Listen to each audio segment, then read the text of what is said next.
Hi, get ready with me. ഞാൻ ഇന്ന് ഇതുവരെ ഞാൻ ഇടാത്തൊരു ഔട്ട്ഫിറ്റാണ് ഇടാൻ പോകുന്നത്. ഞാൻ ഇന്നലെ ഗബ്രിയുടെയും ബേബി ജീൻ്റെയും കോൺസേർട്ടിന് പോയി.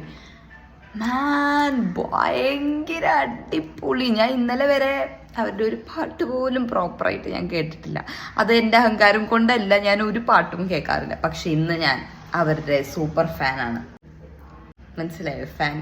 ഭയങ്കര അടിപൊളി പരിപാടിയായിരുന്നു. ഇന്നത്തെ സ്റ്റാർ ഓഫ് ദി ഷോ എൻ്റെ ഔട്ട്ഫിറ്റാണ്. മാൻ, ഔട്ട്ഫിറ്റ് എനിക്ക് ഇതുവരെ ഞാൻ ഇട്ട് നോക്കിയിട്ടില്ല. കണ്ടപ്പോൾ എനിക്ക് ഭയങ്കര ഇഷ്ടപ്പെട്ടു. പക്ഷെ ഫിറ്റ് ആയില്ലെങ്കിലാണ് ഈ വീഡിയോ മൊത്തം ഒരു കോമഡി ആവാൻ പോകുന്നത്. കാജൽ മേലെ ഇടണോ താഴെ ഇടണോ? കാജൽ മേലെ ഇടണോ താഴെ ഇടണോ? കൺഫ്യൂഷൻ ആയല്ലോ. യെസ്, നമുക്ക് താഴെ ഇടാം. ഉണ്ടല്ലോ, ഇനി മുതൽ ഞാൻ ഓരോ ഇതിന് പോകുമ്പോൾ അവരെ മൊത്തം ലൈൻസ് ലിറിക്സ് പഠിച്ചിട്ട് പോകും പാട്ടിന്റെ. നോക്കുമ്പോൾ ഇങ്ങനെ ഓരോരുത്തർ ഇങ്ങനെ ഓരോ വരി പോലും മിസ് ചെയ്യാണ്ട് പാടിക്കൊണ്ടിരിക്കുക. അപ്പൊ ഞാനിങ്ങനെ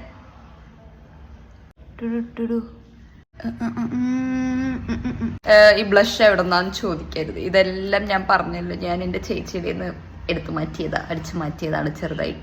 yes, let's change. And this is the final look.